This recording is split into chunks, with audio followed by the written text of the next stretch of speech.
right now, for the first time ever, anywhere on this football on planet Earth, is a brand new song by the Arctic Monkeys. It's called Are You Mine? Take it away, honey.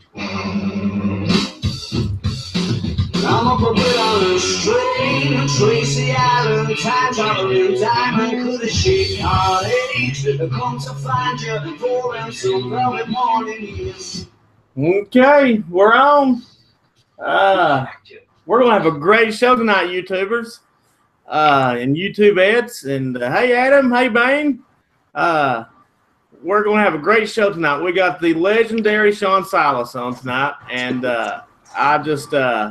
it's such an honor to have this man on. I want you all to know that this man does the what we think is some of our dream jobs. This man does, and he's truly a legend with his music, with his just everything he does. He plays the violin that is just unreal.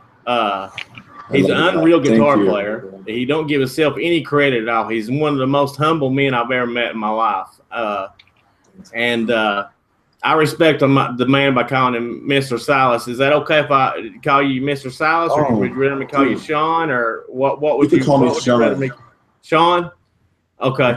Man, you could call me by my first name. Appreciate it. It's an honor. Well, you know, I just I want to show you the respect that you deserve, because there's not a lot of people that, you know, that will come on with some old hillbilly, and I really appreciate you a lot. I look up to you a lot, and for you to do this is just an honor to me, and it shows what a person you are. Hey, Senior, we got let's see, Adam EVH is saying hello, Sean. What's up, Adam? Senior is saying, Sean, you rock. Everybody's just saying everything about you, Sean. They're all so happy. You guys, thank you. It means a lot to me. Thank you.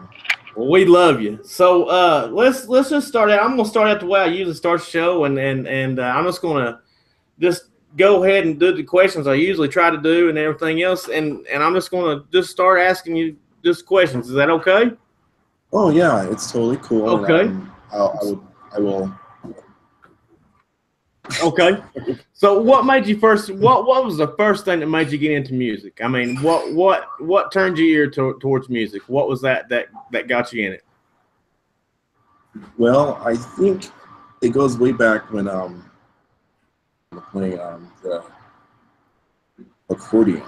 Believe it or not, I played accordion, and that's when I started to learn the dexterity of using like my left hand and my right hand, because you know you're doing all this crazy stuff, and you know my notes and all that. And then when I really got into listening to rock and playing rock was like, my parents got me into Kiss. It's a big one. Ozzy Osbourne, Randy Rhoads, of course, at that time, and then of course Quiet Riot when they came out with their first album. Carlos took Quiet Riot. I mean, I've always been into music through my whole life, you know, since I could remember. Because my dad, these albums from the '60s, the '50s and '60s, like walls of albums in this one room that would like circle the whole room. And he would play his music, and I remember the brand he used to play through his music was the PB stuff at that time. He actually took me to the PB factory. Really? 17. Awesome. But yeah, I mean, that's how it all started, you know, and then it just started to build up from there. You know, I started playing bands, and well, not real band, but the band that was playing out and getting some recognition. You know, I did a record, and it got released, and metal at the time, of course, the early '80s, mid '80s, and then when that band broke up after 4 years, then we started a 4-piece band. It was 4 of us, without the singer from the first band I was in, and the guitar player, our rhythm guitar player, he just decided to sing. So so then after that, you know, we didn't know he could sing, and then when he started singing, we were like, man, he sounded a lot like Jeff Tate, Iron Wrath, and that's what I'm doing right now, 30 years later, because a good friend of ours wanted to bring that music back, and he's supporting it. So it's taking a year for it to come out, but it's going to be like a masterpiece, because it's going to be it's like a concept album. Really? That's great. So I'm sorry that I skipped time and all that stuff when I first started playing. No, but I mean that's great though. So when's the album coming out? We are shooting for G. Reich, which is the drummer, the producer. He is going to be out hopefully within 3 months at the most, before the end of the year, because it's been over a year, and he's a film producer, you know, and he's so busy, and he's pretty much set up now to where he can really focus, because I mean it's just me and him bringing back the music, and he's gonna have to rewrite the lyrics, you know, and we have to pull out these videos from the 80s and the mid 90s played, you know, and I think we're like 8 to 9 songs in out of 12. It's starting to, you know, snowball now as far as it happened, you know, as far as all the songs coming out. Right. But like in the middle of that, with him doing that, and I'm in the ATT with Charles Wiley and Rob. He's a bass player, and Charles is the drummer. That's coming out. Actually, we're done with that album, and it's a 4 or 5 song. I can't remember, because we haven't played. I mean, we haven't put the album out because we had to get all the legal stuff done, the ASCAP and the BMI and stuff. So hopefully, I think we're shooting for October for that release. So are you doing pre-orders? Cena wants to know. I'm sorry? Are you doing pre-orders? Cena wants to know. He's in our chat. Oh, yes. Actually, yeah, with the Riot stuff, of course, and I'm sure with the Iron Wrath stuff, when we send it, you know, overseas, when they get a hold of it, then I'm sure they'll have like a pre-order thing set up. Or hopefully sooner, but I know for sure with the Riot stuff, and I'm going to have for a dinner tomorrow night with Rob, and we're going to talk about all that stuff. So can you keep us? Would you care to come on and keep us up to date and let us know when we can get it, and you know, be able to purchase it? You know, and those of you that's friends with you on Facebook, I'm sure they can keep up with you that way too. From finding out that way. Am I correct, Sean? For sure. And you could go to Riot Band on Facebook. But yeah, for sure to me, because I mean, once I get the okay, I'm a plaster the whole social media thing. I hope you guys will like it. It's 3-piece, and it's so much sound. I all love punk, metal, pop. So we put all that stuff in there, and it's like it's so much stuff going on with the 3 of us. It's amazing. You have to hear it for yourself. Oh, I can't wait. I mean, just I mean, honestly, I'm really looking forward to this. This is great. This is great news. I didn't know anything. You kept this under the wraps, haven't you? You've really not really said it, because you've not really said anything on your Facebook page about this coming out. So you've kept it under wraps, haven't you? Yes, we've. It's funny because I'm the first person that wanted to tell all my friends, you know, everybody about it, and I promised I wouldn't say anything. Which is important, you know. It's a business, you know, and we wanted to we put stuff out there already. We even did, you know, like a rehearsal of a song, and we did a jam just real quick to let people know, you know, what I'm up to, my friends, you know, what I'm doing, and then Rob did a thing for a tattoo magazine. I assume it was tattoo.com magazine, and I think that's on there still, and we did a really quick. I mean, he's just explaining how this all came about. You know, how we got together like a year and a half ago, and we just wanted to see what would happen, you know. And these guys were amazing players. I mean, everyone that I play with, I mean, they're just incredible artists, you know. And for me to jump into this, you know, I just got done doing the Hour 11 stuff into that for 5 years, and you know, that band ended about this time last year. You know, Bob came to our last show, and he goes, "So what are you doing?" And I'm like, "I don't know. I'm just gonna just write the music, you know, dance music on my computer because I'm into that." But look for a phone call. I'm like, "All right, I'll never play with you, man. It's no problem." So he called me in September, and then and then we just rehearsed maybe once or twice a month. We gel so well together. Every time we would get together in LA, you know, it's just magic. You know, it would just, this music would come out. We were able to write more than 5 songs. Yeah, I think it's 5 songs. I should remember how many songs that we recorded, but That's okay. but yeah, I know for sure. Let's see. Let me think.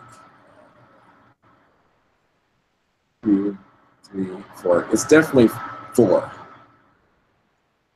So, but like the very last song, it just takes you on a journey.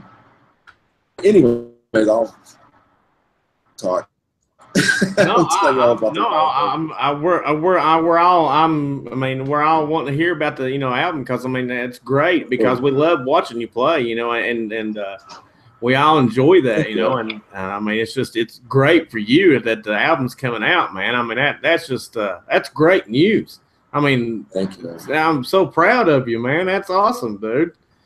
Thank you. And there's one more project too. That's kind of I got all these projects, but on one of the other ones, I good friend of mine, Kyle. I work with him. He's my co-worker friend. He's an amazing singer, and he sounds a lot like he has like the Corey Taylor, Stone Sour vibe going on. So I had to switch gears on that. So we're going to be coming out with that as well. So there'll be actually 3 projects that are bands. Well, not bands, but A Riot is the band. Iron Wrath is something that I did back in the day that just it's a project, and then this thing with Kyle could turn into like a band, maybe side project kind of thing. Right. So. That's great, though. Thank you. Man, that is great. So on the guitar side, what are you? Yes. What do you, when you in the band? What do you play? I mean, what's your choice of playing? Because you know, somebody that builds guitars, what do you play? Do you play what you build? I mean, do you build your own guitars? Yes, when I have them. Really? I've from the guitars that I've had, like my Wolfgang, the Black Wolfgang, 2 of those 2 that I played, EVH there. I mean, because I work there. I mean, like I work for them. Right. They've been really supportive. Jeff Carey, Chris, working, you know, for Jackson. There's a lot of guys. Kurt Walton, Chip Ellis. Can't forget Chip, because Chip was there when I was like, dude, I need a guitar for this band for Hour 11. Yeah, I'll help you out. So played some Wolfgangs. I played Chris on Broderick on the album, the Hour 11 album. So, you know, Jackson has always been there. I mean, when I first started to work there, you know, and the specialty brand, which is the Charvel, EVH, and Jackson, of course, they've always been there. You know, advisors, managers, got some great friends there. You know, they always supported me. So, man, you can't beat that. You know, it's a blessing, and I mean, you know, of course, because I work there, you know, I could get, you know, like whatever I want, you know, and you know, it's never free, you know, but it's support, you know, it's to support. Right.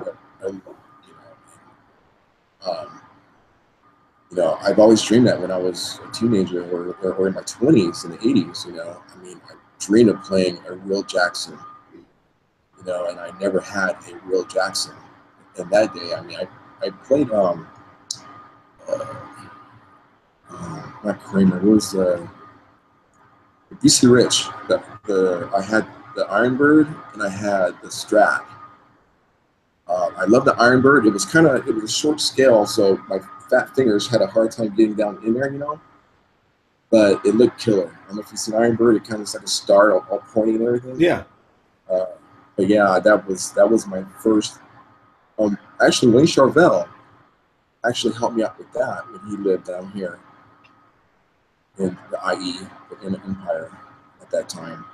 And so I had that guitar, and my friend gave me a Fender Strat that I built. I changed it. It had a pickguard on it. I didn't like the pickguard. I wanted to be like George Lynch, because Lynch didn't have a pickguard at that time. He played, you know, the Area Pro. You know, I think he went to ESP a little bit later in his career. But I've always wanted to have that look, that Strat look with no pickguard, with the reverse headstock. As a matter of fact, I have something like that now, so I'll show it to you. Oh yes, please.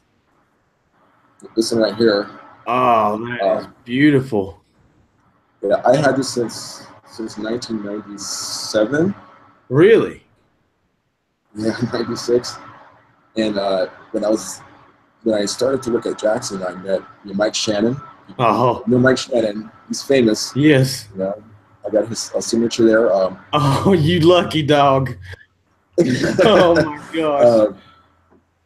It came with the thin frets on it, and I loved it. And but I wore it out when I brought it to him in 2008. It was, you know, buzzing everywhere, and there's fret grooves in there from strings, you know, string grooves, you know. And I go, Mike, I need to get this refretted. He goes, no problem, dude. I'll totally hook you up. He hooked me up, and he put the jumbo frets, like the Solaris size frets in here, and he signed the back on it for me. So it's so special, you know. I can't imagine. So yeah, so this style, plus having like the neck pickup, I've always loved the style because of Lynch. I'm a big huge Lynch fan. So my Strat at the time, it was a warm-off neck, and it was like the rounded tip, and I had my friend cut it off because I wanted that point look, the Jackson look. Yeah. And it had a Taylor Flyer, which I couldn't afford the Pro, but I didn't like the feel of the Pro at that time. It just felt weird. But the Flyer, even though it was a cheaper, like, you know, it felt like something. It just felt more closer to kind of thing. Right. So that guitar, I played it from 1985 all the way up to 1997 before I got this guy, and I sold it to a friend of mine that a really good friend of mine, another good friend of mine. He's a painter. He painted a rating for Mortal Kombat on the face, you know, the eyes doing this. So that guitar was awesome. But this guy that used to roadie for the band at the time, he goes, if you guys ever break up, I will buy that guitar from you. First of all, we're not going to break up. I'm not going to sell my guitar. And he goes, well, just let me know, man, because I'll take care of it and all that stuff. And I ended up selling it to him. Really? He kept on asking me about it. I'm like, all right, okay. He goes, if you ever need it, you know, just let me know. And you can use it for studio or live. So, but what's funny with that story, he actually sold it. Found it on eBay. Really? Yes, I was looking for something else, and I saw the guitar there. I'm like, that's my guitar, because it had the rating on it, and it had the ebony board, and it had the Flyer bridge and all that stuff. And I'm like, oh, he sold my guitar, but I didn't. You know, it's okay. He probably needed the money. I'm fine with that. So did you get it back, or? I was gonna buy it. The guy had it on there for $1,500, and I was like, man.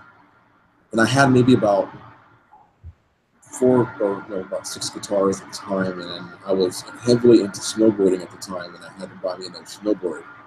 So I couldn't justify buying, even though that guitar, I had it forever and it was my guitar. At that time, I was like, well, just let it go. Yeah, it just wasn't meant to be. Yeah, it just wasn't. I mean, someday I feel like I may run across it. You will. I mean, there's no such thing as a coincidence. I think that people say that's a coincidence. There's no such thing as a coincidence. Things happen for a reason, and I think that's the way life works out. It's like me and you. We was talking the other day. I said me and my wife, we both said we was never having a kid, and then here it comes up. I'm 38 years old, and we're we're pregnant. You know what I mean? And the rest of my friends are, their kids are driving and they're not dealing with this. They're dealing with kids going to college, and here I am dealing with raising a kid. I mean, you both was talking about that. That's what I'm saying about coincidences. I just don't think things work out like that in life. That's just what you was talking about, how your career is and everything else. And that's like with your guitar, having to sell it or whatever, sell it to your friend and then having to sell it and all that. That's great, but we got some questions people's wanting to ask. What's going on, Lynn? I'm trying to find singers. Sean, what guitars and amps did you use on those songs? Okay, yeah. Several minutes ago. He wants to know what guitar and amps did you use on those songs on recording your new album. What's your amps and? Okay. With Wyatt, I used the Silas. I was impressed by them. I kind of am now, but I mean, it's a long story. But anyways. I use this guitar. Oh, that is beautiful. Yes, Born's my other sponsor that make my volume pots for me. Yeah. They wanted to have the same guitar, so they got that guitar. I got this one, and we got the same bridge, and they actually gave that guitar away now as a giveaway. Really? Yeah, and that was an awesome guitar because I played it for those 3 or 4 days, and I fell in love with it.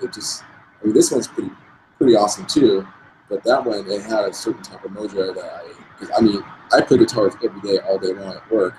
Right. So I sent her, and I had a choice. I had a choice to take that one or to take this one, because this one has the flat color bridge, like a titanium look. Right. But the other one was chrome, like shiny, and I didn't want shiny. Right. I understand. That was only good, so I ended up with this one. Right. Good choice, by the way. Good choice, by the way. Thank you. So I played this one on Riot, and I changed out the nut. It had like the regular flexion nut on it, and I wanted a bone nut. So I changed that out, did all the spacing myself. It's easy, I did all that, and so this is the one I played, and for the Riot, and then for the Iron Rat thing, is the one that you see, and this is on WRC, Wayne Chauvel and Jeff Galetti, I think I said his name correctly, Greg. This came out like in the mid-90s. It's number 62. Oh, oh my gosh. 200 of them made. I'm not sure what the number, how many that they made. I don't know if you can see it. Yes. Okay. And I don't know if you can see the body. It's actually seashells that's crushed on top of it. That's what that is? Yeah. Oh my gosh. That looks awesome, man. EMG. Thank you. Yeah. There you go, Center. I know Center likes EMGs. Yeah, this thing sings through my EVH, the 50 watt stuff, the WRC. But my good friend of mine, he bought it from them in the mid '90s. I was playing with Wrath at the time, and he was a roadie. He was a good friend of ours that's been with us since the mid '80s. And he goes, I'm working for Wayne, and I bought this guitar. I'm like, I'd like for you to check it out. And if you like it, you can play it in the band, and you can hold on to it and play it. I'm like, yeah, check it out. So, so he brings it to rehearsal, and I could not believe it. I mean, when you see it in person, you're like, that's real shells, and it's amazing. Yeah, and it's solid. It's heavy, but it's solid. So I played this, in Wrath, and I'm playing it now because I reconnected them with Todd, and well, first let me back up for a second. When the band broke up, I gave the guitar back to him, and he's had it since 1997, and we reconnected on Facebook like 3 years ago, something like that. Mm-hmm. And he said, I still have the guitar. I'm going to give it to you. I want you to have it. I'm like, well, are you sure? He goes, yeah, of course I'm sure. I wouldn't tell you if I wasn't sure. I'm like, all right. So it took a while for us to meet up. We went to NAMM. He came to NAMM. And then he was like, yeah, I'll bring it to NAMM. I'm like, no, don't bring it to NAMM because it's hard to bring it in and it's a hassle for me to hold on to it. So after the show's over, we'll go out to dinner and hang out and stuff. And that's when he bought it. And he goes, it's yours. Thanks, man. And I wrote 3 or 4 songs at that time in the late '90s on this guitar. Really? I have it now. Play it. Project now. It's crazy. That is. It's huge. Oh man, that is just. That's awesome, man. Thank you, man. And there's one more. A friend of mine, a good friend of mine, Michael. This is his rose. He sent it to me from Colorado. This one is special too. This one was made in the '80s, late '80s, I think he was saying, or the early '90s. But it's number 924. Oh. It's kind of hard to see, but I'll try to. 924. Yeah. So that was right during the time, if I'm not mistaken, when Grover took over and actually done his name to license the guitars. Am I correct? I think so. So I mean, in 1980, Randy Rhoads approached him about doing the guitar, the Flying V. Yes. And then they done the Flying V together, and that's when he took his, well, it was Charvel at the time. Am I correct? Yeah, and then he switched his name. He wanted to start that company as a different subsidiary. And thank you. I could say that.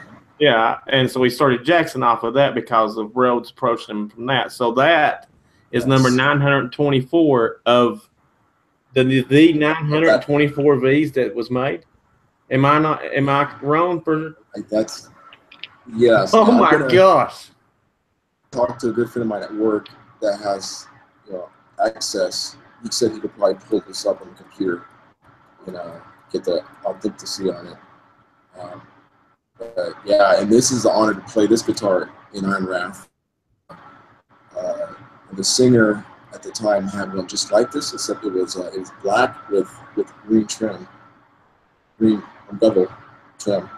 Yeah. And that guitar sounded amazing because he had like the EMG setup. This isn't how it, but he's had it. It had the Taylor. He had the Taylor Pro. But it's a similar guitar. So for me to play this on a couple of the epic songs that we have, it's going to be an honor to him. So I thank Michael for taking the time and sending this to me. I can't believe. I bet you that thing has some mojo, don't it? Yeah, that's what we were talking about too. I mean, it's a shredder. I mean, number 924. I mean, the history of that. Just of yeah. Just to think of that's really what put you know, on the map for you to be working for Jackson. That's really what made Jackson right there is what is in your hands. And to have the number 924 of continuing of what started Grover's company, you know, because I look up to Grover, you got to think I'm a Tennessee boy. And Grover grew up in Chattanooga. Oh. So I've got that connection to him you know, somebody come out of Tennessee, he made it. He went out there, he proved that he could do it, you know, and just because, you know, it don't matter where you come from, you can make it, you know what I'm saying? And Grover done that. And that's why I look up, you know, to him so much, and that's why I look up to the Jackson brand. I mean, I understand that Grover's not there no more, but still just that Jackson name, you know, it still continues legacy, no matter if Fender owns it or not. And for me to be able to touch a Jackson, for me, is just, you know, it's an honor for me to touch it, you know, even though, I understand that, you know, what's happening. But you on a number 924 of that continuing line is just completely amazing, man. I mean, that just, what a guitar. Yes, Lynn. At the senior Dan and Adam, they're all flipping out over the guitar. Okay. Adam had some questions he never got. Okay.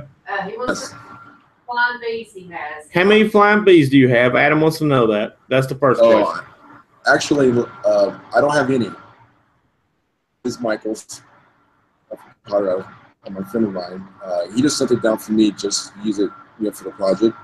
I did have at least 3 opportunities to have at least 3 of them, and I chose to have something else, like my PC one, and there's a couple other guitars that I used to have that I would have had the Rhodes, you know. Someday soon, I would like to order the Concord, which is the Randall, you know, his original.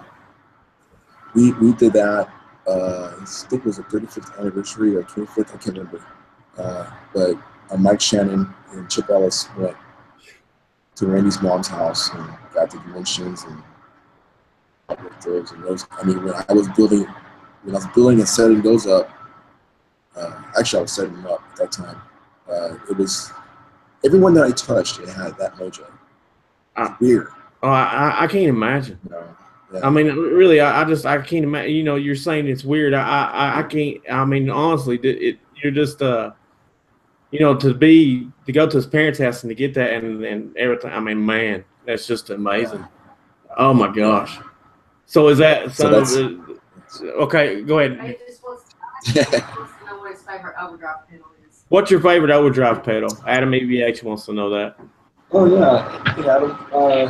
My favorite one right now, it's out there. It's made by New, and he just came out with this pedal, I think last year.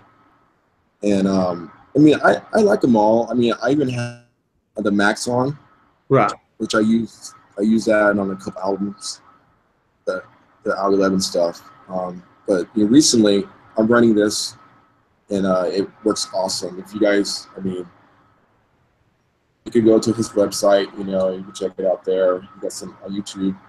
I mean, if I had it plugged up, I would play it. I don't know how the audio would sound on here, but it's killer. I love it.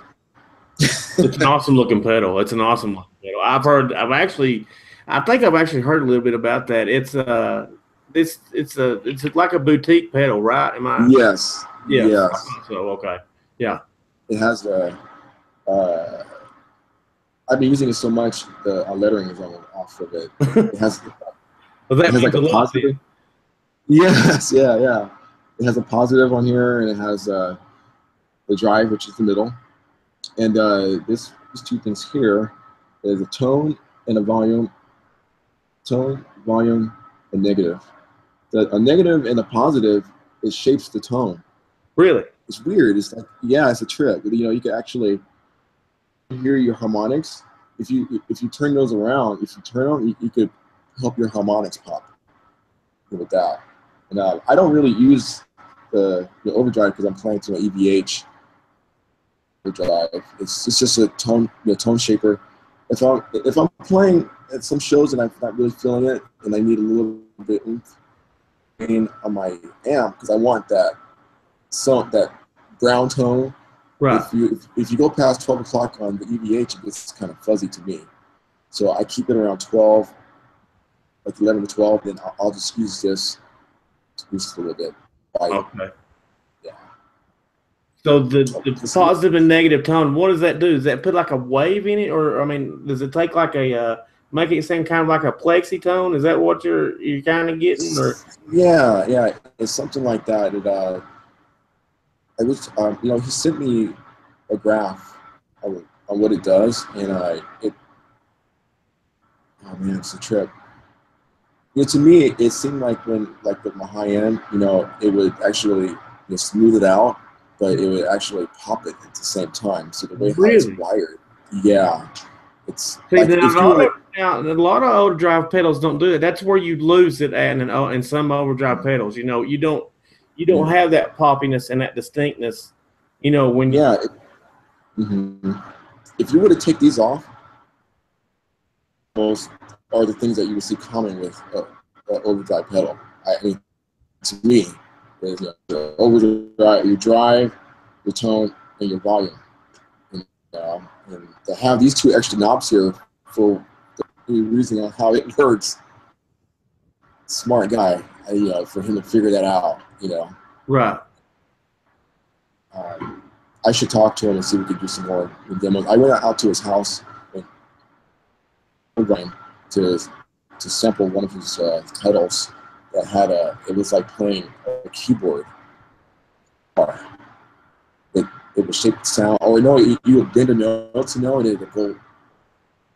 It would make this weird, wavy, like death metal sounds. Really? It was really cool. I told him, I go, when I do like the next album, the next Riot thing, I want to use that so I could just take that whole crazy, spacey, a songwriting ability that we were doing in that band, and use that pedal to bring that out to where people are like, what the heck is he doing? How's he getting that? Like what Hendrix would do, with his fuzz pedal at the time, right. Or cut the speaker to make it sound, a certain way, or yeah, do stuff like that, Yeah, and Rhodes, he would have his wall pedal like at a halfway back or something like that. One of his tones. See, it was turned on. It was I can't remember exactly, but it was on. Right, but it wasn't. But he wasn't on it, but it was on. No. Yeah. Right.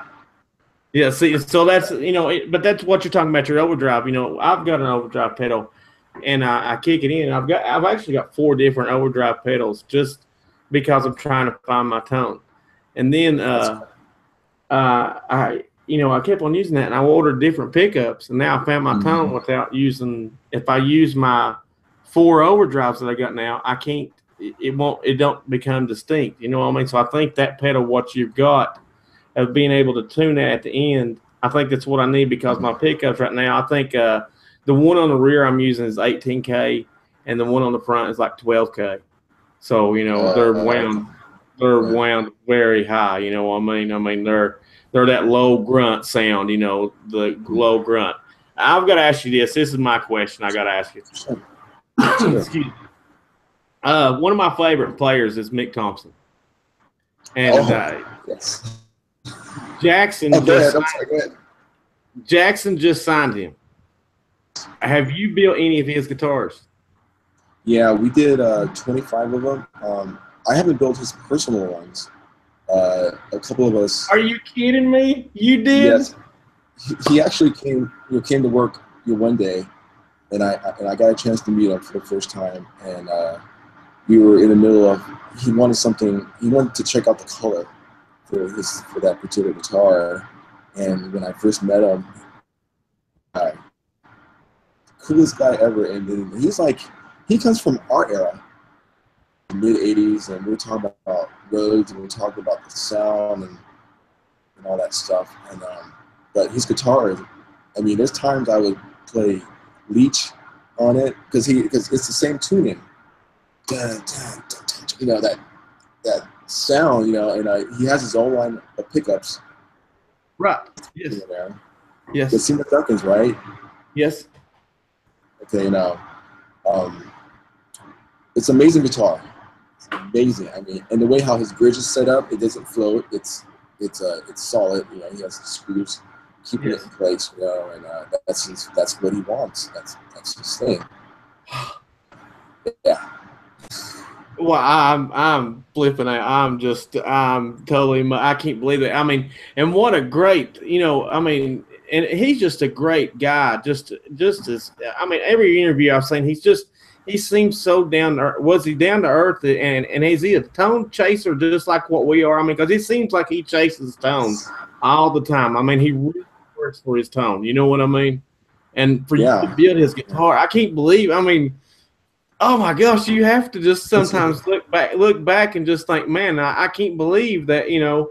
I mean, because you're an accomplished player yourself, and here you are coming out with an album, and then you're building these guys' guitars that's making albums too. I mean, it's just amazing. I mean, you know, I'm sorry, but dude, what a life, man. I mean, your parents and everybody around you has to be so proud of you, and I know I am.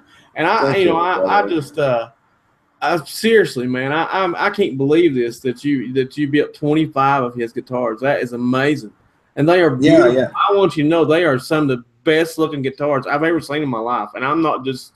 He is just my favorite. Honestly, I just think the world of the man. He's my favorite guy in the world, and for you to do the oh my gosh,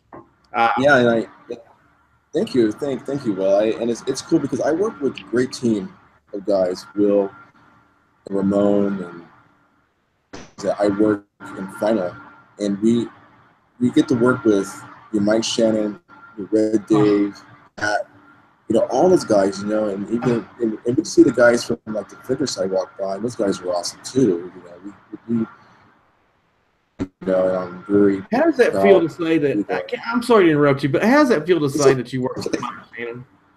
I mean, honestly, I mean, you have to pinch yourself sometimes. I mean, honestly, because you're a guitar freak just like me. I can tell you are. I mean, you're a guitar lover, you know. I mean, and I mean, you have to pinch yourself sometimes when, you know, you even say to me that you know you're Mike Shannon. I mean, you know, Mike Shannon. I mean, you know what I mean? It's just.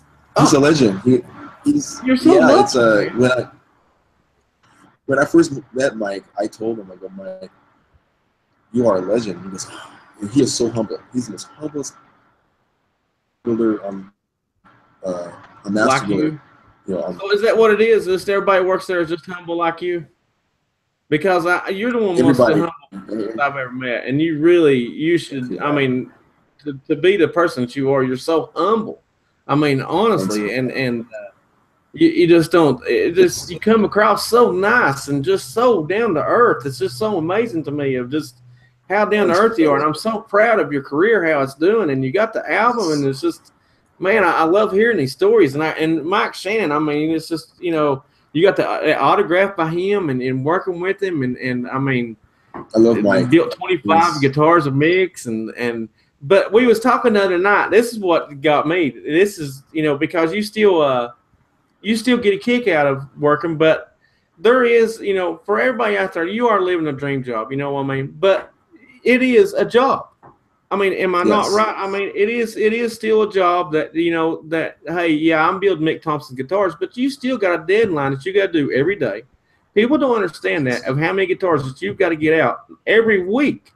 And that don't mean, you know, whether you're going home on a certain time, no matter what. That means just when you get that last guitar done, you go home, right?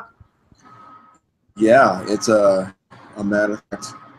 Today, we are pushing it so we could get the guitars to you guys, players, and it's gotten a lot better because sometimes it takes a while for guys to get their guitars, and you know, but since Fender has been running everything and getting, I mean, not like it was a bad thing back in the day. Why people guitars are taking so long to get it. It's just there's so much going on with those custom guitars. We get, you know, some guitars, like saying like there's this one guitar where it took a sustainer, EMG, you know, wired with that sustainer. Those units take a 9-volt battery, so there's a way to do it because that makes that pickup to tell you how to wire. You can use a 9-pin jack power from, so you can use both pickups. So anyway, so we would get stuff like that, and I know that you could run a 9-volt EMG with a sustainer, a sustainiac. So we have like pickups. I mean, like guitars like that, and we get stuff from other guys that are like the holy grail of guitars, where it's like it has. I mean, I've seen tuners I've never seen before. I don't know what they're called, and this guitar is a Kelly, and it had all this crazy. I had to cost this guy at least $18,000. I don't know. I'm just the way how it was involved. It had a page, pretty much that thick, of what he wanted on this guitar. Are you kidding? Yeah, and he wants the guitar. He wanted it when he ordered it. So we work hard to get we stay not like 24 hours, but we stay there, and we try to get them out as quick as we can. Like I'm responsible for 4 new customs per day. Final is actually responsible for 8, and then my buddy Rob Knowles, he works right next to me. He's another setup builder guy. He does his 4, and we hustling today. My last guitar was a PC1, the new one. Sure. And I could build that. Back in the day, it would take me like 3 or 4 hours to build that guitar, but now I could build it under 2 hours. Oh my gosh! Wiring, everything. But I wanted to get out today. I was tired, and so I hustled, and I got my 4, and I made it in time, But it's hard, and it's a job like any other job. I have my days where and there's times I won't even touch my guitars. Fix one of mine. It take a week or 2 before I even feel like doing it, because I do it all day long every day. And I go, well, it'll wait. It could wait until I get to it, and then this guitar plays even better, because but yeah, it's just like any other job. We don't that time of building, the time that we have per guitar, we don't play them that much. Like I may do maybe about 5 minutes on it. I mean, if it's a custom, they're all customs, but like the production, I'll won't play it that much. Just make sure everything's cool, and the action, everything plays like a Jackson or EVH or Chauvel. If I have something that's going to an artist to love, or if it's a friend, if I know someone from Facebook that ordered one that is coming through, then I'll put some on it. All the guitars though, and that's why I'm there so late sometimes, because I want the guitar to play it like if it was my guitar, new and it's solid. I want it solid. Every guitar gets that love and care. It's just that when I'm doing it for the artists and that stuff, they're gonna be playing in front of people, and I want them to be happy. And I went out to John Levin's house a lot. He's a good friend. Some guitars. We looked over and some fretwork done. And I think he was going to Europe to do some gigs. Sean, can you come by and we'll hang out? I'll take care of you. We'll just chill. I'm like, yeah, I'd love to. So I go out there and spend the whole day with him. He'll take me to his pawn shops, look at pedals and guitars. And he likes to collect the Les Pauls. He called them something. I forgot what they called the girl. They're like a gold top type Les Pauls. And he collects them. He like invests in them. If he needs to, if you want to sell them or whatever. Anyways, he was like, yeah, Sean, let's go out to Santa Monica, and there's this shop down there, and it has all these cool pedals and all these cool guitars and Les Pauls and all this stuff. All right. So, so we go down there, and it's like pedals. It is, I mean, just like thinking about it, it makes my head hurt. Really? Because I don't want to play them. I want to like check them out, but you can't. You can't. Like what you want, what tone you want, and what type of effect you want, and then you could kind of go through them, just overwhelmed. I'm like, it's pretty in the case. Right. But so you all went to pawn shops?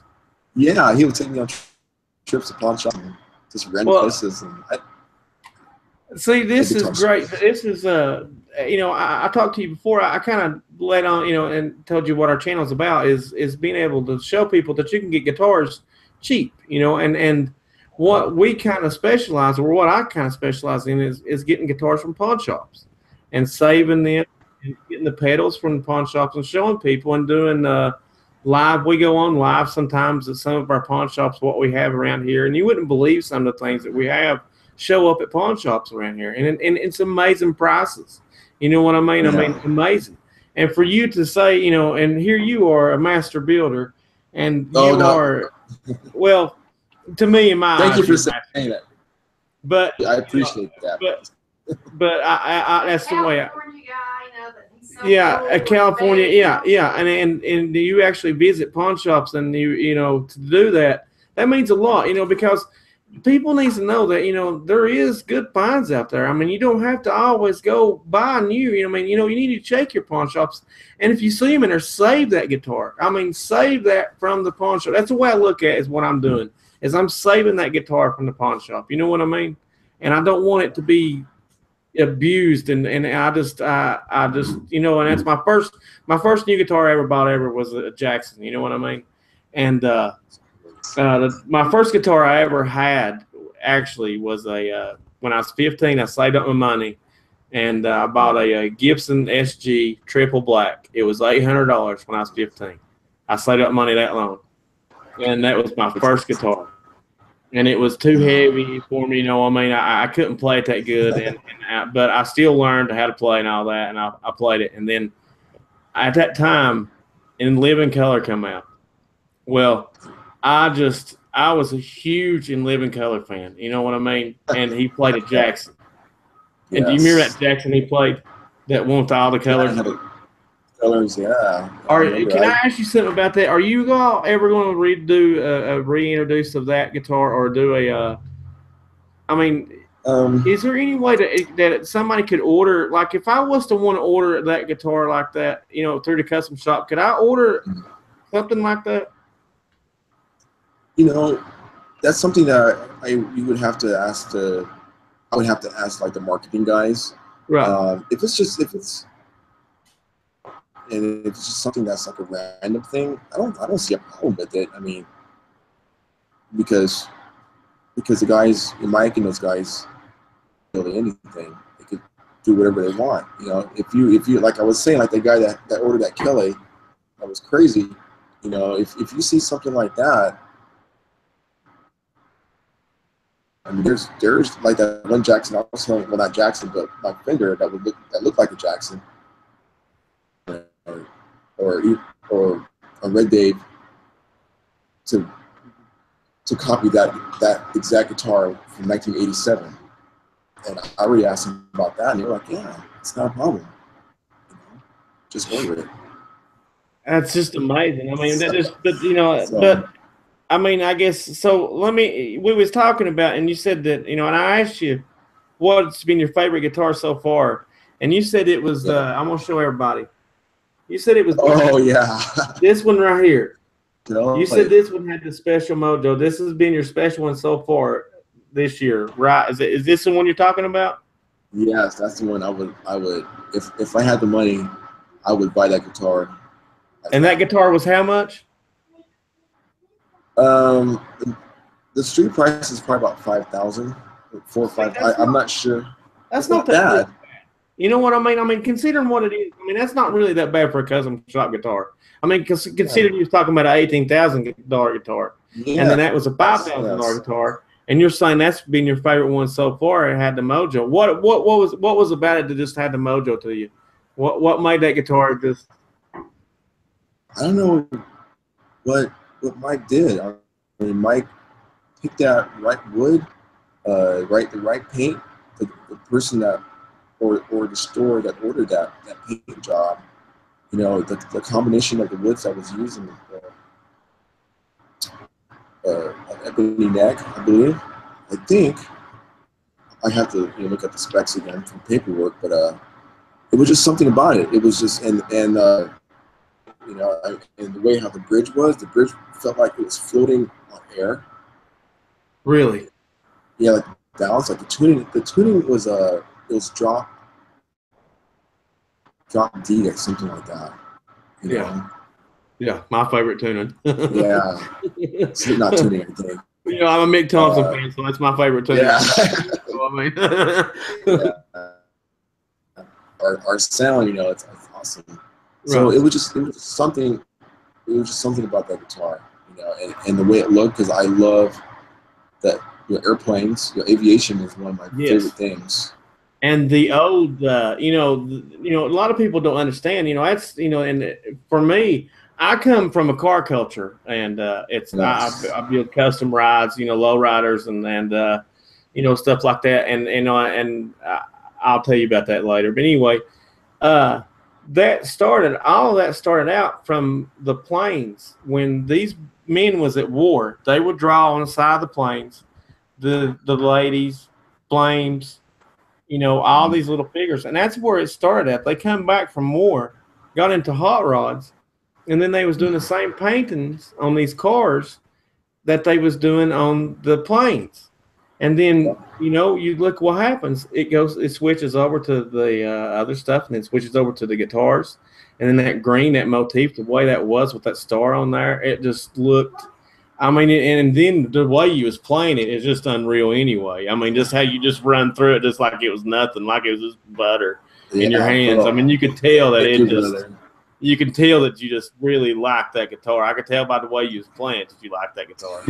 And it was just an awesome guitar, man. I mean, way to go. Way to go, man. Thank you, man. Thank you. It had brass parts on it. It had the bridge was, I think the bridge was a custom bridge, like a 1987 Floyd. Really? Heavy block on it, yeah. I think the combination of the block, the way it was tuned, the wood, paint, and the Kelly, me being a Marty Friedman fan, I love the Kelly thing, It was just a whole combination of that guitar. I would buy it in a heartbeat. Okay, so let me ask you this: if I was to sit down, say somebody wants to sit down and order a custom guitar, can do you as ordering a custom guitar? And you said that one goes up to 18,000, and I'm sure others in the go up 30,000, 40,000, whatever. I mean, because people build whatever, and I'm sure they do. That's like what didn't you tell me that the Gretsch was where was it upstairs? Is that what you told me? Yeah, it's upstairs in a different part of the factory, and those guitars are the Petite. They're just amazing. I mean, Gretsch is like a royalty of guitars, and they could charge whatever they want for them, and the people that want them, if that's what they want, that's what they'll buy. They're like 30. Well, I know that the standard one that I like is about $6,000, and it's beautiful. It's a Cadillac. If you want to get like the Blaster or the other ones, pretty much priceless type guitars, and people pay. They'll pay, because that's what they want, and they want that quality. I mean, those guys probably keep them months. Well, I don't know for sure. But I know these guitars make them whatever they want to be, it's just amazing that's in Fender with all the different brands. Yeah, and the guys I know that work, one of the guys that works for Gretsch, he used to work in the Jackson Custom Shop, and I knew he was that way with the way how he was particular with certain things. All of us are that way. If you gave him the time to spend on the guitar, you know, instead of building it like in 2 hours, you give him a week or a month on it. Mm. It's amazing. It would be just, you know, just immaculate guitar. That's amazing. And they're all cool. All the guitars that come in that factory are amazing. You know, just that. So certain ones, the real pricey ones, you know, there's a reason why they cost so much. You know. But I mean, you know, and people will pay it too, though. I mean, you know, we're paying, you know, for a lot. And Senior and Adam had a good. I think Senior has a good question. He says, Sean, if you could order any guitar you want, what would it be? Just one? One or a bunch? I mean, honestly, if you could order any guitar, you know, and price is no limit, and you could do whatever you want, what would it be? It may be. Oh my gosh, that's a hard one. Maybe. There, you had on that. That's killing me too. Oh my gosh. That's a good question. You know, yeah, I mean, the only day there you've had. I mean, if it's an iconic type guitar, that I probably wouldn't play, it would probably be the Concorde Rhodes.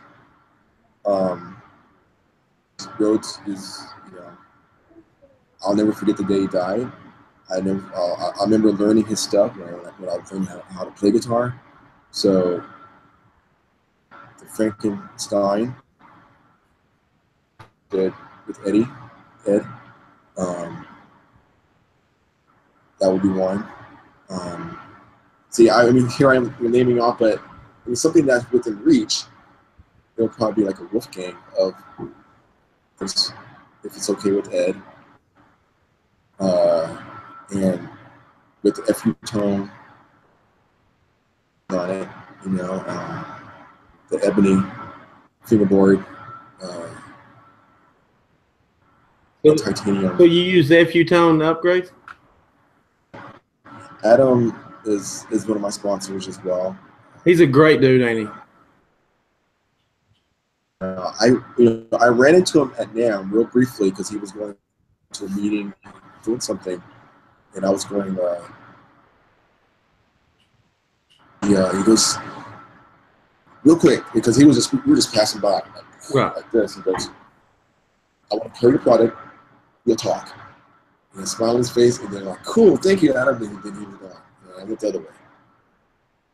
You know, and just to look on his eye, I mean, it was sincere. He was like, for that little split second that I had with him, and I hope someday, hopefully, this NAMM coming up or whatever, you know, we could hang out and talk gear and, you know, stuff. But yeah, he's amazing. And I mean, I would use his product on whatever guitar, you know, that I would have a choice. But I think the Concorde would be that guitar. Yeah, that's cool. That's cool that you say that. I got a lot of respect for you that you say that. And you saying that you never forget the day that Randy Rhoads died and everything. You know, that's just so cool because, you know, if it wasn't for Randy, we wouldn't have, you know, and we wouldn't have Jackson. I mean, that's just all there is to it. You know what I mean, he gave. You know, I know there's kids watching, but he gave Grover the balls to come out with another, you know, a company, and look what happened to it. You know, and now you're working there at that company, and for you to have, you know, I mean, that has to be just a dream accomplished for you. And another question that somebody's wanting to ask too, I think it was Adam, is where did you find the Fountain of Youth at? Oh, I appreciate that, Adam. You guys, everybody tell me that. I don't know what happened. I think it comes from my mom's side. She doesn't stress much. I really you know, when when I was hanging out with my friends, like in my 20s, I didn't have any kids. I didn't have really that much of responsibility. You know, I know this probably makes me look bad, but I did work. I did work. I just would just go out and have fun. I was snowboarding, and I would work out. I didn't smoke at that time. Do anything crazy. I didn't drink like crazy. Like, you know, I would have beer here and there, just chilling at the lodge. But I didn't do anything crazy, you know. And well, I feel it now, though. I feel everything that I've done in those days. Even though I may look like I'm younger than my age, I feel it. I feel like I'm 100 years old. I know how you. I know how the. You know. I know the pain that you feel of being. You know. I feel like honestly, I feel like I'm 90 years old just for my body, but in my mind, I don't feel that way. But you don't look that way. I mean, I'm just gonna be honest with you. When we first became friends on Facebook, me and my wife had a bet on how old you was, and I said you was probably 35, and she said you was probably 29 or 30. So if that says thank you, Leanne. we thought that your age was, and it blew me away. You know, I mean, it's just you're awesome, man. I mean, but so we was talking about the green guitar and everything, and you know, so can you like any pickup that you want? Say that any pickup I want, I can get in that a custom guitar. Yes, you could get anything you want. You would have to go through a dealer, and then they would have to write it out on the work order on what you want, and then they would order it to the dealer, and then they would come to us, and then we would build it. Okay, and so if I ordered the Mick Thompson signature, does that go through the custom shop? Is that a signature guitar that goes through the custom shop? It is? Yeah, yes, and you would have to find out who actually has that guitar if you wanted to get that particular guitar, because we only made 25 of them, and I don't know why. I mean, this is just me. I mean, they probably have a way to order it, but it may be closed orders. You know, you may not be able to order it unless there's a demand. Right. Hopefully there is a demand. I mean, Mick Thompson and Slipknot. Right. That last album, I mean, all their albums were awesome. That last album is unreal. Yeah. And I don't know what his... Yeah. So I don't know.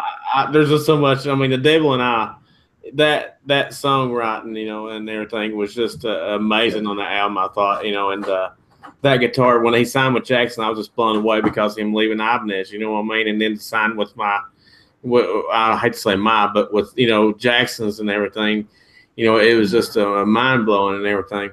So their guitars, AMS, I noticed that you can order a signature guitar through them. That's a Mick Thompson, and it's I think it's like $6,000, and so you can get it through AMS Supply. You know what I mean? And for the Mick Thompson signature and everything, and you can get the soloist and all that. You know, and so do you do the soloist too? Do you set them, or is that just is that not like it is a custom shop brand too? No.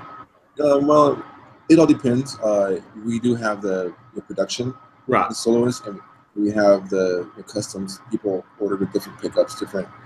I just built 2 of them today. One of them was one with 30-burst headstock. It had it was like a natural neck. It wasn't painted, but it was green. It had a TB4, a Seymour Duncan TB4. Actually, it had the 59 and it had the TB4. And it's just amazing. All the solos are awesome. Any solos that I pick up, Mike Shannon was onto something when he came up with that. You know, and I tell him that all the time, dude. With your soloists, I could pick up any soloist in the world, and they play amazing. Don't they? He goes, yep. I mean, they all. What is it about that? I mean, did Mike Shannon come up with that guitar? From what I believe, that's Mike Shannon. Really? So that's why all of them is because everyone I've ever picked up that's a soloist, they all just. I mean, I hate to be that way and just keep on, you know, talking about Jackson and harping on Jackson, but every soloist I've ever picked up is just amazing. I mean, and I hate to say, they have that mojo, in their certain guitars, but to me, honestly, every Silas I ever pick up, I feel that mojo in that. I love them. I love those guitars. And to see you working on some of those, the ones that you do, is just amazing. I mean, it's just, and to be able to say that, you built some of Mike Shannon's guitars and everything. So, when they come to you, are they already painted when they come to you? So they are already painted. They're already painted. The process is that because we our final assembly at the end, they come already buffed. After they're buffed, they'll bring them to us, and we have a guy that preps them for us behind us, and then he cleans all the holes. He makes sure there's no paint. It's buffed. There's no scratches and whatever. And then after he preps them, then Rob and I. We have 2 racks that they'll put the guitars on, and then we have a choice. And whatever that's on that rack, I'll just choose whatever. And what I do, I look at the work order, and we have bins where we go to put the parts on these trays, and then we take the parts from whatever it says on the work order, and we build it. We put all the parts on there. Careful, because it's paint, and it's easy to scratch them. Solder wheel. And there's some guitars that have rewiring. We have, there's engineers. They come up with these schematics, and we follow them to specs. And then we do all the wiring, and then we string them up. And that's when we do our setup. That's our job. Work, because that's what we do now. Right. When I get to my job, I was hired for setup, and that's where my knowledge in that. Well, I put my knowledge in all of it, but I mean, you could take a guitar and you can make it play, set it up. If you're able to set it up, it stays in tune. So that's the job. That's pretty much what we do in final assembly. That's amazing. That has to be just a fun job, man. I mean, honestly, it does. So you got your album coming out, and you're doing the final assembly. Your son's doing good. I noticed you got the PS4 going. Let me ask about the update. How'd it go or not? Did it finally go through? Me2 is amazing. Anyone out there that plays on the PS4 that wants to get that game, me and my son, we got 2 of them. And I was telling you about that. And when it finally installed, it was 8 just to download the update. Dude, right? You think after they just released it that day that disc would have everything on it? So, anyways, fast. The internet here is fast. So I went ahead. It took like 30 minutes for it to download. His computer, his PS4 is wireless. It said 3 to 4 hours. So I'm like, it's okay. Once mine's done, we'll turn mine off, and then we'll bring yours in here, and then we'll download it. So within an hour, 2 hours, we had everything installed, and we were able to play around 9 o'clock. So how is it? Great. It's amazing. It's an amazing Really? Story. It actually continues from the first Destiny. And the first Destiny, there's a planet where you go, missions and stuff. That planet gets destroyed, almost destroyed. So that's where it takes off. And the Titans, they almost got killed off, and there's only a few of them. And there's a couple races there's 3 races you can play on there, but with the Titans, I believe. So it starts from there, and then you're trying to go after like the robots, the aliens and stuff like that. Yeah, it's awesome, dude. If you like sci-fi and you're into Halo, it's like the Halo version on PS4. Really? Wow, yeah, that'll be my next buy then. Yeah, I've heard a lot about it, and everybody I've heard says, I mean, it's just amazing. They all say that it's just the graphics and the storyline is just completely just amazing in it. That is awesome that you play it. It's such a great time. After this, after I'm done having this with you guys, around 9, well, probably about 10 o'clock, I'm gonna hook up with guys at work, from work, play. We're gonna do some missions, some campaigns and stuff. Really? So there's there's actually a lot of guys at work that play a multiplayer. How cool is that? That is so. I mean, what a release, man! To get away from doing all that, because like I said before, where I worked on cars, doing the cars, like you said, I would come home and there'd be something wrong with our car. I didn't want to work on it. I doing it all day long, just working on, I would do final assembly and I'd do first tear down. And what I would do is when the wreck come in, I would take the car completely apart, and then I would put the car completely back together, final assembly, and and do that, buff it after it's done, everything, wash it, do all that, and that was my job, is do final assembly on the cars. You know what I mean? And so I'm asking you on the guitars. Sometimes. And you can't keep from it. You do scratch. And so say you do scratch a guitar. Is it easy for them to take it and buff it out to where if you did scratch it, or are you just, is there enough clear coat there allowed for you to buff it back? Is there somebody that goes after you and does the, like, say if there is a little, where you touch it or whatever else, do they do a final buff after that, after you've done it, or is it just they use polish? Yeah. Sometimes it all depends on the accident, I guess you would call it. Like saying, okay, for like an example, if I have the guitar there and this has happened once or twice, where I would go to reach for a tool and my hand would hit something on my rack, on my tool rack, and it would fall, bounce on the table and hit the guitar. Bam. Okay. Now, it all depends on whatever's hitting it, but if it's like a screw angle and what type of angle it hits, excuse me. If it's not too deep, I could sometimes try to buff it out. But if it's deep, if it cracks it, then I have to give it to the buffer, to Manny. And Manny's been buffing for Jackson since the early 80s. No, actually, the mid 80s.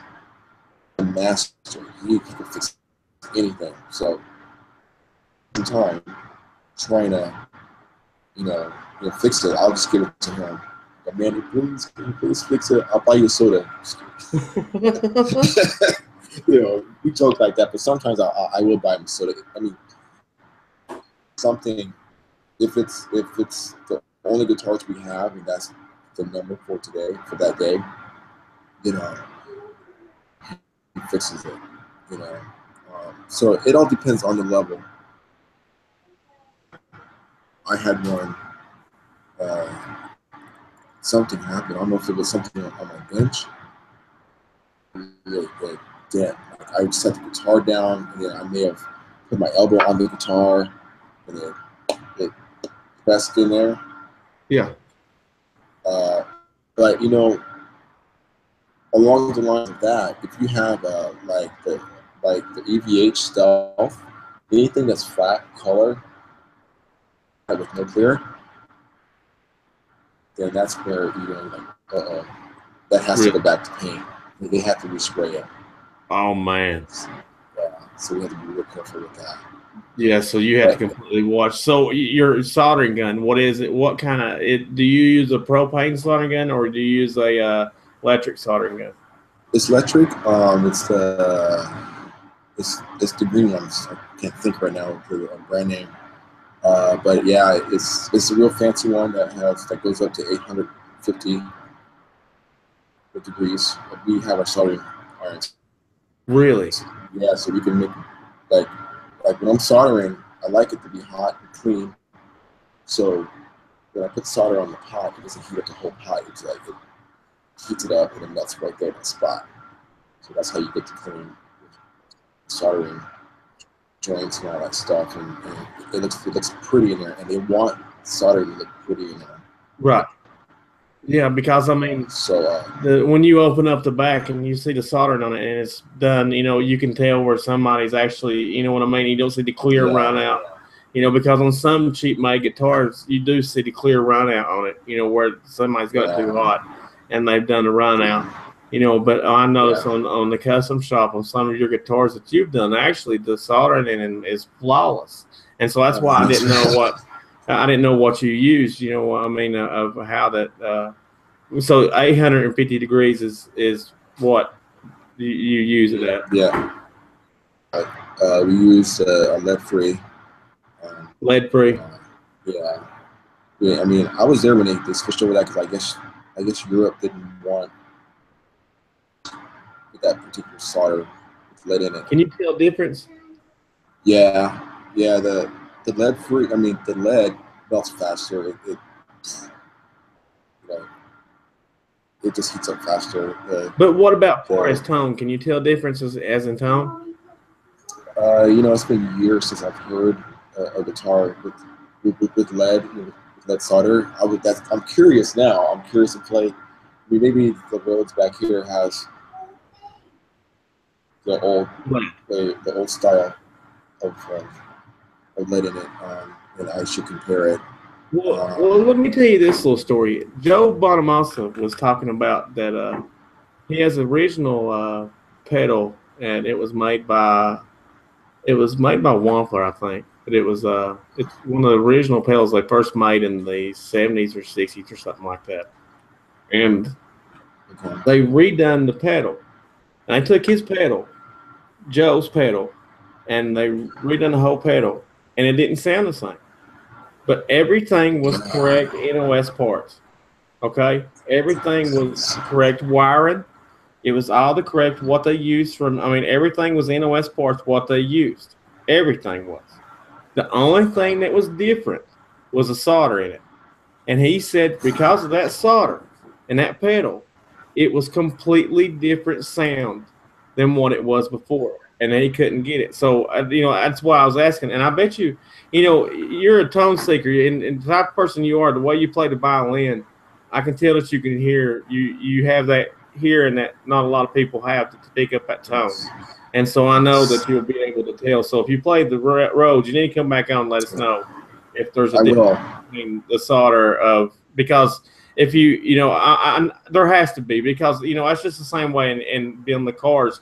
When we was able to use the lead for the roofs and everything else like that and melt the lead and use it, you know, and then it become lead free, you know, there was a difference in it. You know what I mean? I mean, as far as body parts fixing right and as far as you being able to not use Bondo and it being metal and it, you know, not being plastic filler, it would even out right. You know what I mean? And then when they went to the lead free, it took all that away. And when Joe talked about that pedal, it blew me away. I mean, to think, you know, here they've got all the same stuff still. The wiring is still the same. It's still the same box. Everything's the same. But, you know, we got a little bit of feedback here. Yeah. Hold on 1 second. My headphones just died. Okay, no problem. Okay. I had a feeling because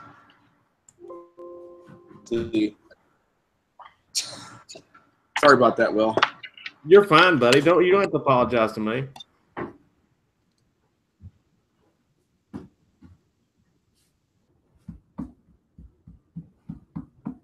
Okay. We good now? I can't hear you. Okay.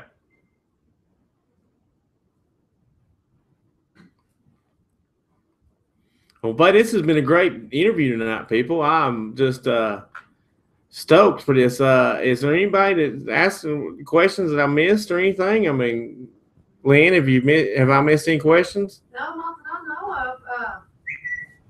I think you pretty much hit on. Oh, Mark Taylor, we were talking about the violin. He had posted about the violin, and Mark Taylor, I said they were going to see if he would play. I mean, they were interested in his violin playing. Well, they should if you're not friends with Sean on Facebook, you probably ought to friend him and watch him play the violin because it's absolutely amazing. Really, it's one of the best things that I've seen in a long time is somebody to still appreciate music like that. You know, where I come from, you know, you got to understand. I'm in Tennessee, and can you hear me, Sean? Uh-oh, I still can't hear you, buddy.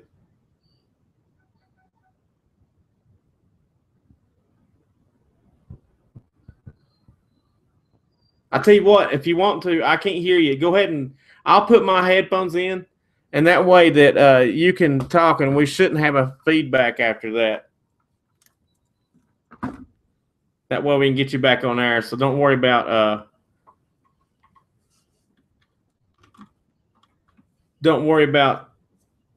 the feedback. Come on back on with if you want to without it, and I'll put my headphones in, and we shouldn't have any feedback. Are you there?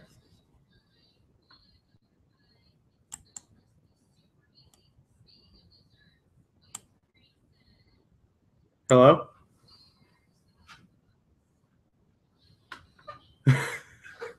No sound, Sean. I see your lips moving, but I can't hear you. Does anybody hear him?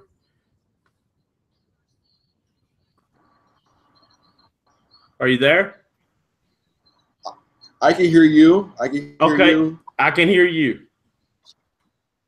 Yeah, we're good now. Okay, good. Yeah, and we don't have an echo either, so we're good. My MacBook switch over because I had to unplug it and stuff. My headphones, I had to charge them. I charged them when I got home, but it wasn't charged enough. So they probably last like an hour, and that's exactly how long they lasted.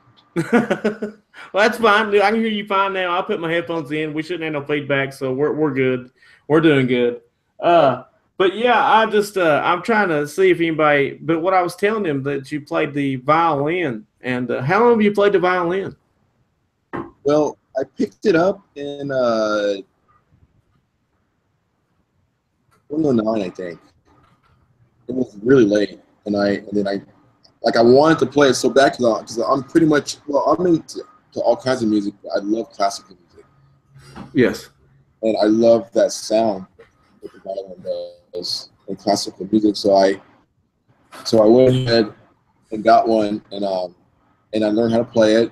And I haven't picked it up in maybe about 5 or 6 months. No, actually, almost a year. Man, time flies. But I want to get back into it because my son, when he was born, I would play it and he loved it. And everyone is asking me to get back into it because I have music I've written on the keyboard where I want to that it was fake, the violin, and I want to play it live. I want to do real violin. Yeah. But that's why I picked it up. You know. Well, it's unreal. You do unreal on it. I want you to know that. If you're not friends with Sean on Facebook, you need to check him out. I'm sure he'll friend you because he was nice enough in one of the other shows that's on here. Me and Leanne watched him in an interview, and he took Leanne's friend request right away. And then after that, I friend requested him, and he took my friend request, and I was blown away. And then I seen everything what he could do, and then just what a man he was. And so, it was great. It was just, it was awesome. Eric from EVH Gear TV's in here, and he says, "Hey, Sean," and hey, Eric, how you doing, buddy? Thanks for coming in. I've done a couple shows with Eric. It's awesome. Had great times. Eric's a good dude. We've got good people on here.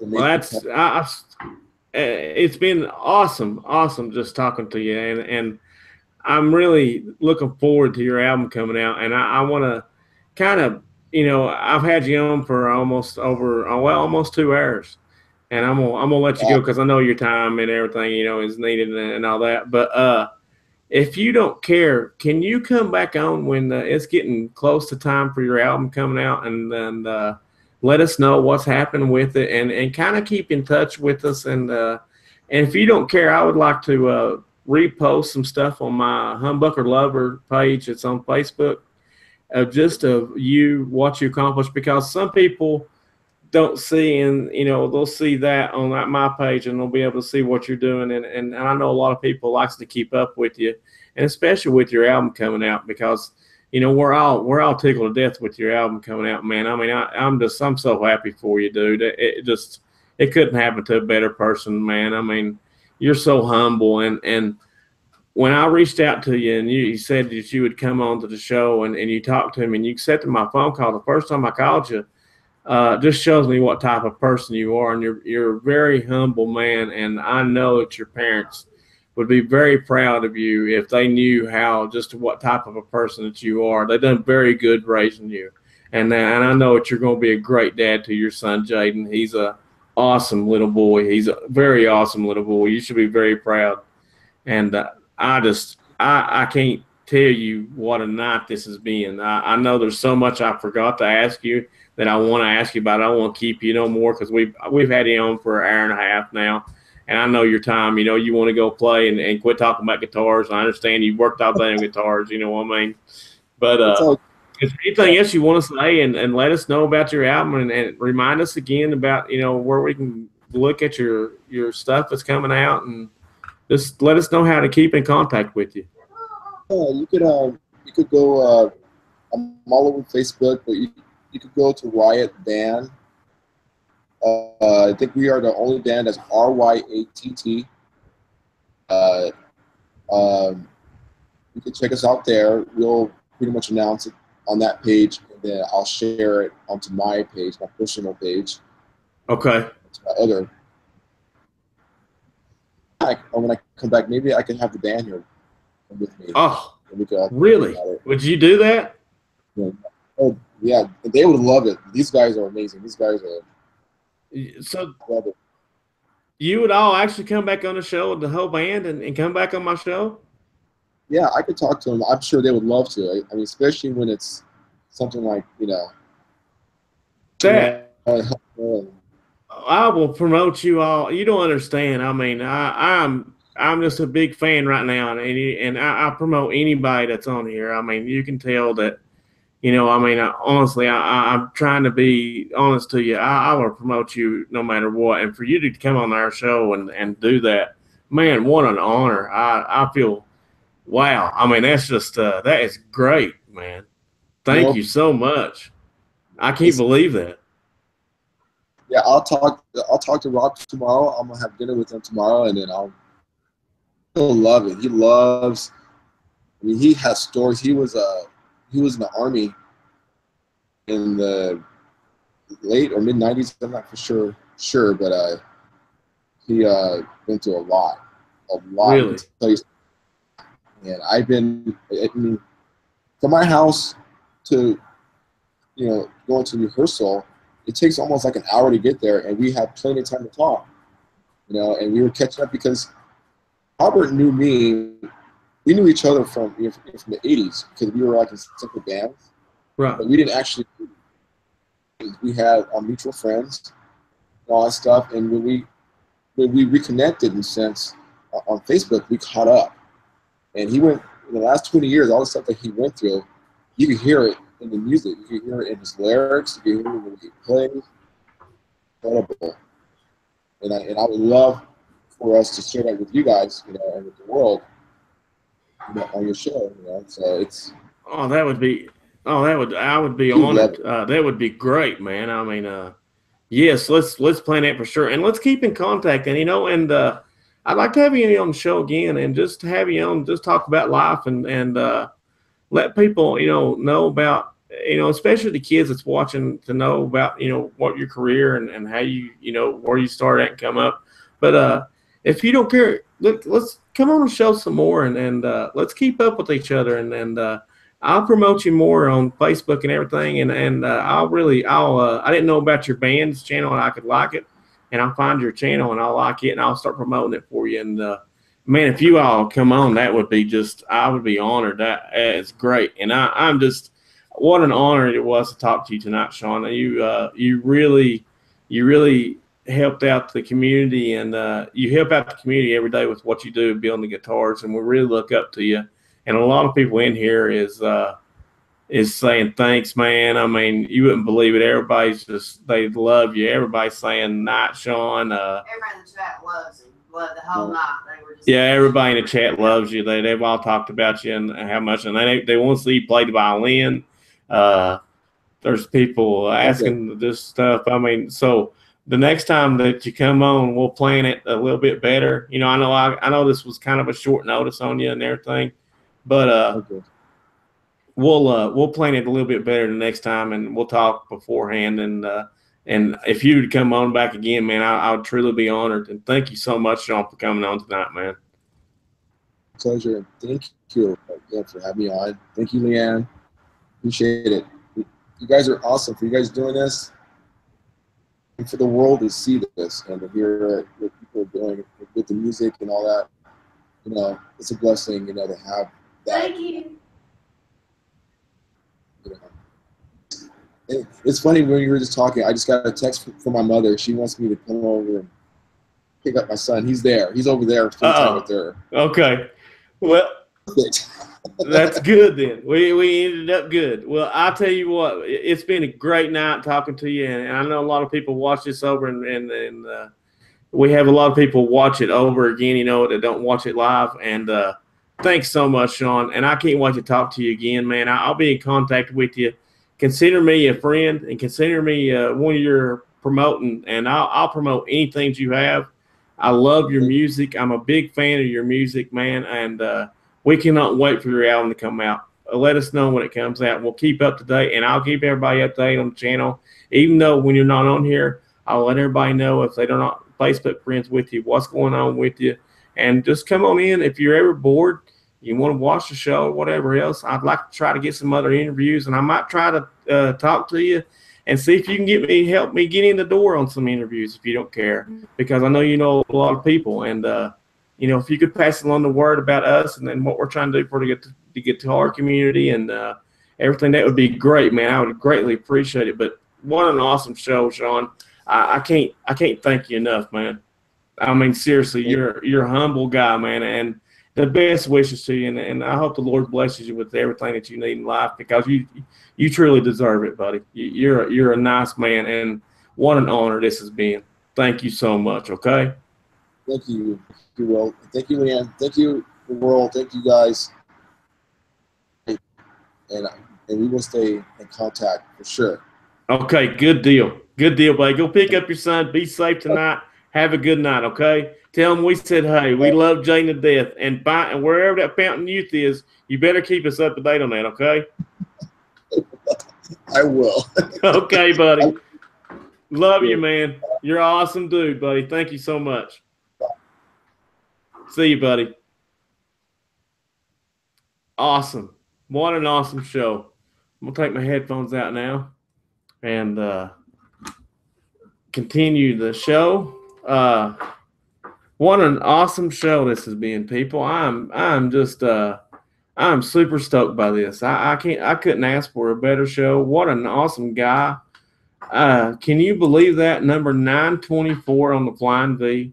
Number 924. I mean, that's not just, you know, that's not like the way an Ibanez is, you know, the numbers on them is, you know, the YT blah blah blah blah one, you know, so many numbers in 7 or whatever else, you know, they wouldn't like that on that. That guitar that he showed, that Flying Bee, was number 924 that started Jackson. You know, you gotta realize that Grover Jackson went in with Charvel, the man that owned Charvel. He went in there as to help Charvel with their guitars, setting them up, building guitars. And he bought interest into Charvel. I think it was 75% interest into Charvel. Or no, not 75, I'm sorry. At first, when he first bought interest into it, I think it was 45%. And he worked there promoting the guitars and building Charvels and doing all that. And then the owner of Charvel approached Grover and said that he was selling the company. And then Grover bought the company from him, which was Charvel. And then from that, he was doing Charvels and trying to push Charvels out there. And then Randy Rhoads comes to him and says, hey, I want to build this guitar, and which was the Flying Bee. Now, think, that Flying Bee is what started this right here, that right there, this white one behind me, right here. That's what started every bit of it. Is that the soloist, Mick Thompson's, his signature line, all that started because of that Flying Bee, which is copied by everybody now. And it is one of the legendary guitars. And, you know, for me to talk to somebody that works on those guitars and does that, and you got to understand where I'm coming from, that Grover Jackson grew up in Tennessee. He grew up in Chattanooga, and I look up to him. And so for me to know that Grover Jackson made something out of himself, come from Tennessee, and went on to create this guitar company, which was bought by Fender, and it's continuing on. I know Grover's not there anymore, but his name is still continuing on, and his name will be on guitars for the rest. I mean, who knows how long? I mean, you look at Gibson, how long it's been around, since 1902. You know what I mean? And you look at Fender, how long they've been around, and you look at, you know, EVH is a long-standing brand now. I mean, you know, a lot of people don't, you know, give it a lot of consideration, but EVH is its own brand. And when we asked Sean what his when it come down to it, what his guitar would be, he said it would be a Wolfgang in his own color if Eddie would allow it. And so that just shows you right there of what is going on in that guitar life, you know. And then you know, as we're interviewing him, he's talking about, you know, that yeah, it does become mundane, the working every day of doing that. You know, here we think that, you know, man, you're this guitar builder and you've got all this stuff, and you're doing it every day. You get to go in and do what we want to do, you know, is build guitars, go into a custom shop and build custom guitars. And we think that it's all this, but, you know, it's just like anybody else's job, that what you have to do. You know, you got something to do, and you have to have it done that day. And every day he has to have 4 guitars done no matter what. They have to have 8 come out of that shop every day. And so, I mean, you know, there's 8 guitars every day that comes out of that shop that they have to do and stay no matter what and stay late. And for Sean to come on here, and he actually told me that he worked hard to get off so he could come to do the interview. And that shows what a man he is and how humble he is. And I can't brag enough about Sean. And for his album to come out, how great is that? I mean, you got to be proud of the guy. I mean, he's made it, man. I mean, he done it. He done it. You know, he's still doing it, and he's continuing a tradition that has continued on. And for him to have the guitars that he had and share them with us tonight, and let us, most people, you know, some people, I don't care to let some people or let everybody see what guitars I have, because I'm proud of them. David Ennis gave me that SG, and I'm very proud of that. That Ibanez behind me, I'm very proud of that. My Jacksons, I'm super proud of. But a lot of people don't like showing their gear. They're afraid that, you know, because they're showing on the internet, they might get broke into or whatever else. But he didn't care to show us his guitars. And I just thought that was just amazing for him to let us in on what he done. And he answered our questions and was just so nice about it. And just, it was amazing. What a great show it was. And I'm not saying that because of me. I'm saying that because of Sean. What a great interview. And I'm glad that we're going to keep in touch, and I'm glad that he's going to come on the show more.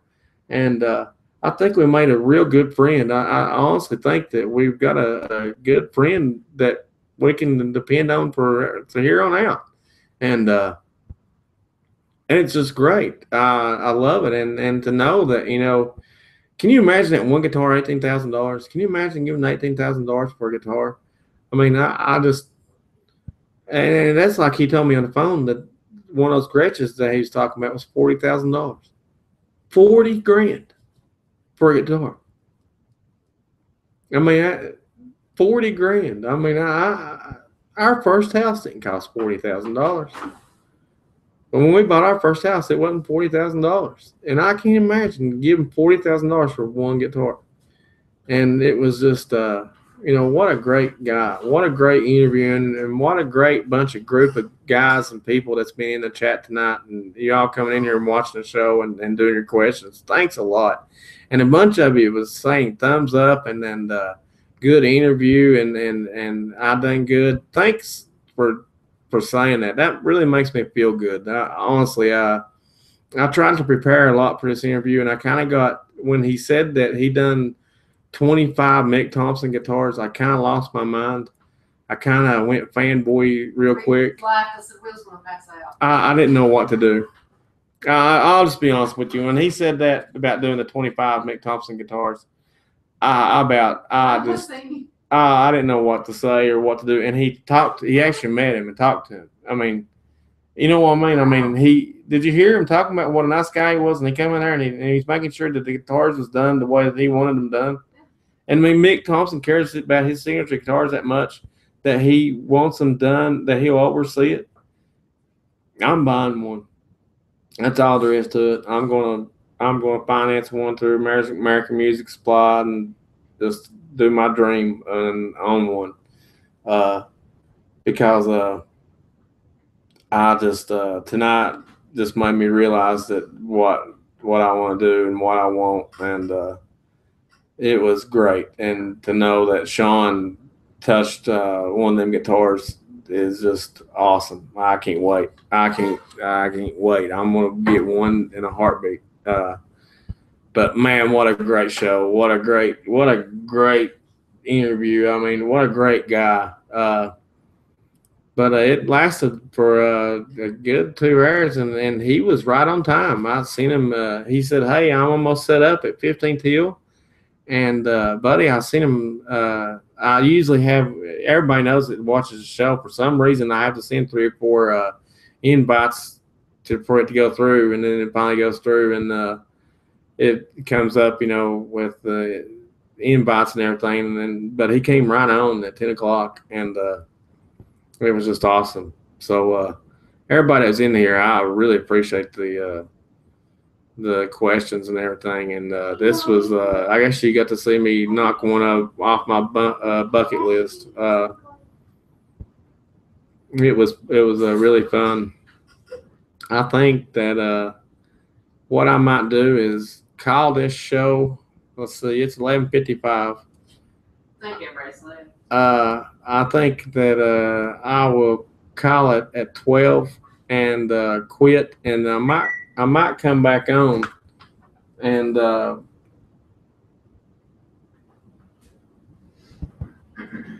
no problem, buddy. Thanks, man. You rock on too. You rock. I love you, brother. You know that. I really appreciate everybody coming in here tonight and doing the interview with us and everything. And it was great. I can't believe what a great night it was. I mean, for me to knock this off my bucket list and to talk to one of the people I look up to the most is pretty amazing to me. And you all got to see me live one of my dreams, being able to do the interview of what I thought was going to be one of the best interviews. But as I started the show, and I'll finish the show the same way. Anywhere on this football that's called planet Earth is a brand new song by the Arctic Monkeys. And we'll, Are You Mine? Take it away, honey.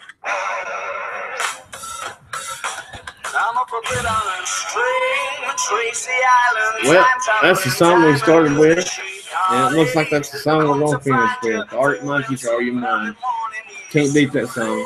Makes you want to play. Don't forget to check out Riot on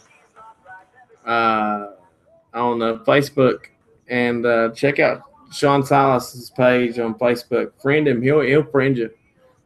Trust me, you won't be disappointed. And if you don't have Facebook, get Facebook and friend Sean, and you trust me, you won't be sorry when you friend him because you'll see some amazing builds. He don't care to show the builds with you, and that's what's amazing to me. But what a great night, and thanks everybody for coming in. And David, thank you, man. I appreciate it. This has truly been a great day. It's been a day up there with when I received that SG from you. It's just one of them little dreams come true things. So it's 11:58 at 9/8/2017. If y'all don't care, say a prayer for the people in Florida and all the surrounding counties and all the people up the coast and everything.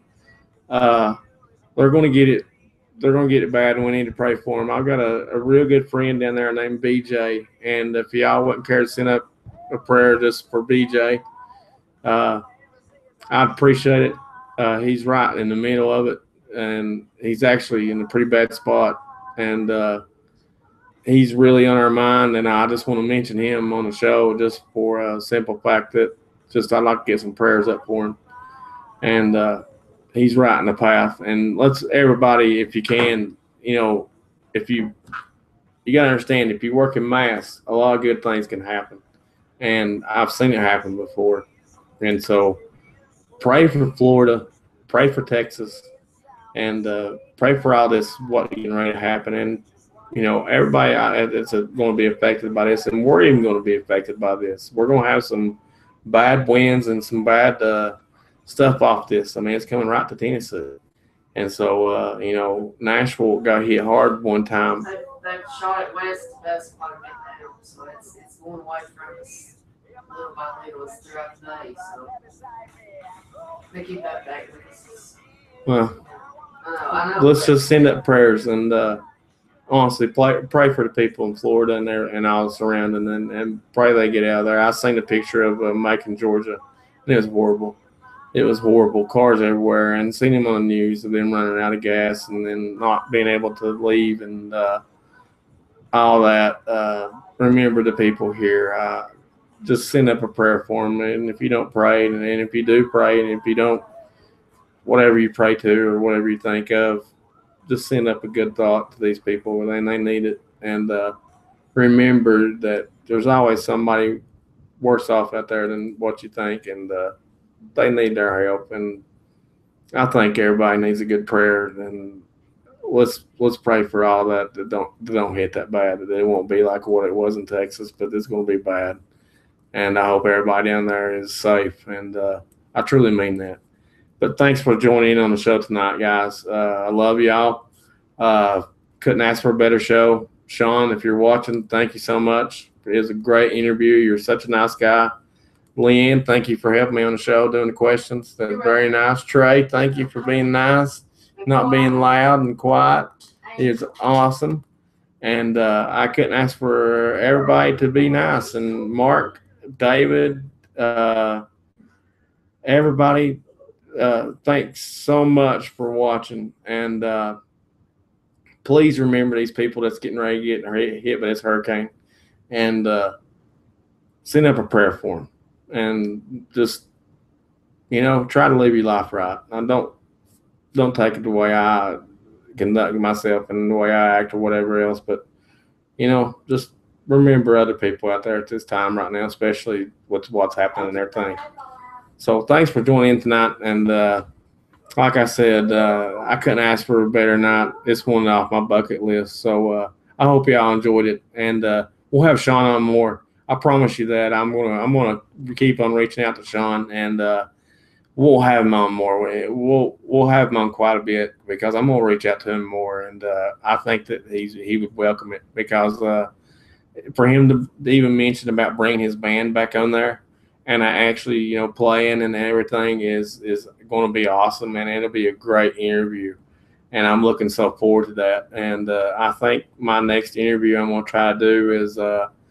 It's somebody that does pickups, and I think we're going to start doing some live broadcast of what goes on around here, and it's not going to be all rock and roll. There might be some bluegrass thrown in, but we're going to show we're just going to show what happens around us. I think that's how we're going to take the show. Is this we're going to show what happens around us and where we're at, and it'll be a more family oriented than what it has been. It'll keep on getting better. But thanks for joining in tonight, and I hope y'all enjoyed the show.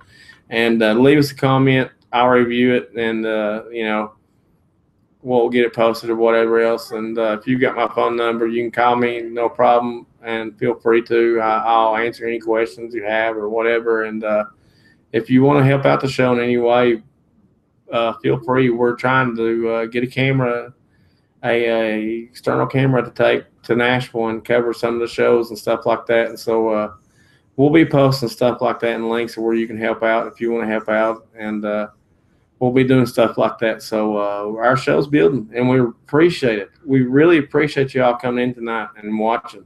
And the ones that didn't come in and comment and that watched, I appreciate the views. It was awesome. Thanks a lot, and I hope y'all enjoyed it. Thanks. We really appreciate it. And I will see you all later. We'll be on tomorrow night. Don't forget, tomorrow night, Saturday night, trivia night. Where we changed it to Saturday night, we're going to come on early. And it's going to be early night trivia night for tomorrow night. So everybody get your thinking caps on. Get ready. And there might be even questions thrown in from tonight's show. I think I might do that. I think I might throw in some questions about Sean. Mark, thank you, man. Thank you for coming in here. Buddy, you're welcome. I just appreciate y'all coming in here and supporting us. You're a good dude. You all are. Adam, Senior, Mark, David, I love y'all.